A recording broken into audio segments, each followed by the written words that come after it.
छुट्टियों के बाद ज्वाइन करता हूँ। अब छुट्टियां भी खत्म हो गई, अब बोला आप कब ज्वाइन करोगे? मैंने बोला बस थोड़े दिन में, बस मम्मी आने वाली है, मम्मी के आते ही ज्वाइन करता हूँ।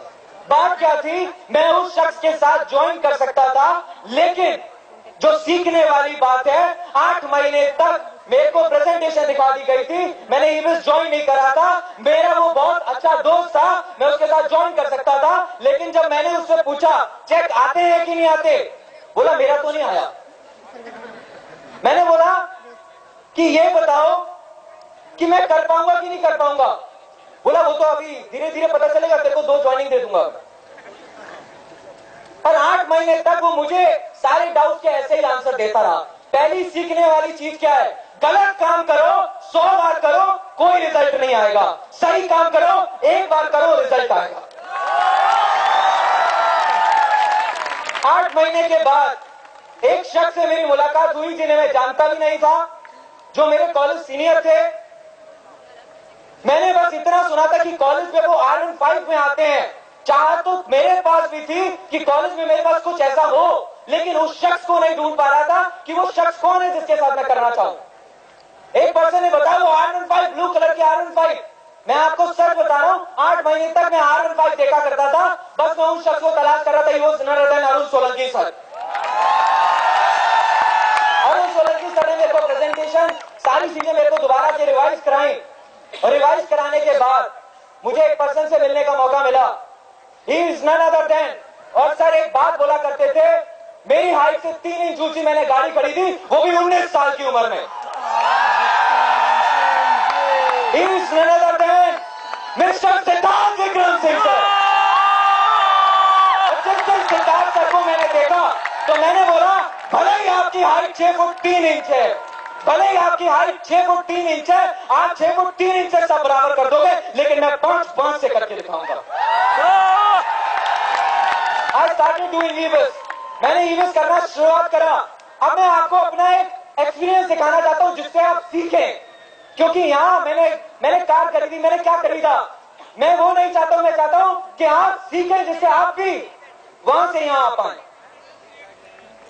मैंने पहली प्रेजेंटेशन, मैंने अपने दोस्त को इनवाइट करा।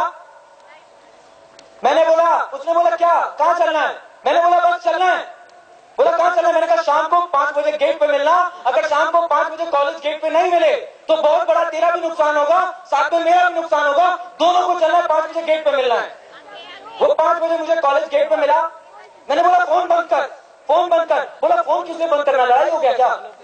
मैंने बोला नहीं, जिस पर्सन से मिलने जा रहे हैं, he is a very talented person. वो अपने कॉलेज में पढ़ते पढ़ते कुछ एक्स्ट्रा कर रहे हैं, और उन्होंने हमें थोड़ा सा टाइम दिया है समझाने के लिए कि हम भी कैसे बड़ा कर सकते हैं। और मैं नहीं चाहता कि तेरा या मेरा फोन बीच में कोई भी डिस्टर्बेंस पैदा करे।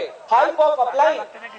मैंने जिन इंसान से, मुझे प्रेजेंटेशन दिखाना नहीं आता था, लेकिन मैं जब जिस इंसान को मिलवाने लेके जा रहा था, मैंने उनकी एक ग्रेविटी बनाई, मैंने उनकी एक वैल्यू बनाई कि नहीं, he is a very important person. और जब प्रेजेंटेशन हुई, प्रेजेंटेशन होने के बाद वो पर्सन रूम पे गया, तो मुझे पहले से ही पता था 8 महीने तक मैंने गोली दी है, अब ये मुझे भी गोली देगा।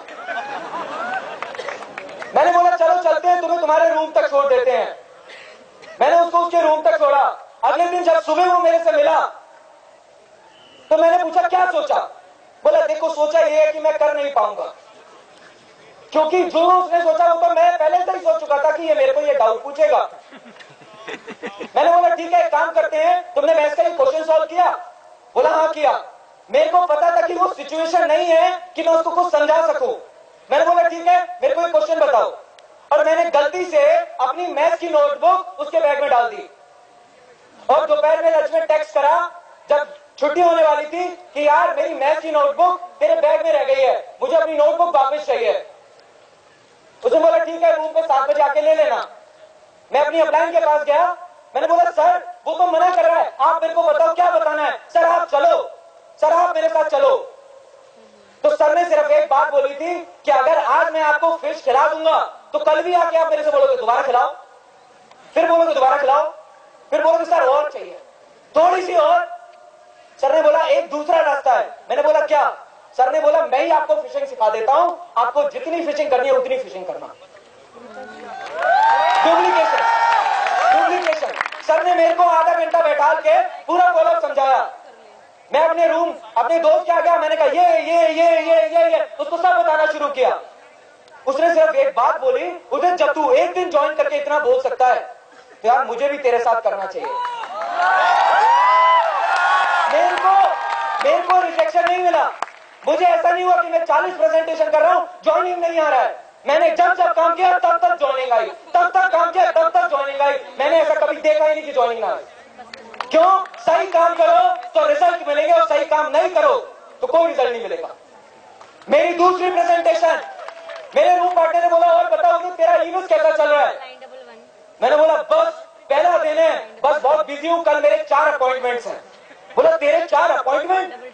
तू ऐसा क्या करे, तेरे 4 अपॉइंटमेंट है? मैंने कहा बहुत बिजी हूं यार, बहुत सारी प्रेजेंटेशंस मेरे को करनी है। मेरे रूम पार्टनर बोला तेरा क्या हुआ? मैंने कहा सोच ले, एक दिन में मेरा 1 का ग्रुप है, 2 दिन में कितने का होगा? बोला 2 का। मैंने कहा 30 दिन में कितने का होगा? बोला 30 का। मैंने कहा आज करेगा ना तो 29 की डाउनलाइन तेरी डाउनलाइन में भी हो सकती है। बहुत simple, events is about common sense. बहुत बड़ी बड़ी चीजें नहीं है। शुरुआती समय में आपके पास कॉमन सेंस होना, आपके पास छोटा छोटा कॉमन सेंस होना चाहिए। अगर है तो इवेंट्स बहुत आसान है। इफ यू आर डम, अब मैं क्या करूं, अब मैं क्या करूं, अब मैं क्या करूं, यूज योर माइंड। ऊपर वाले ने इतना बढ़िया दिमाग दिया है, आइंस्टीन जैसे लोग 2-3% यूज करके गए हैं। उसको यूज करोगे तो काम बहुत आसान है, उसको यूज नहीं करो तो काम बहुत कठिन है।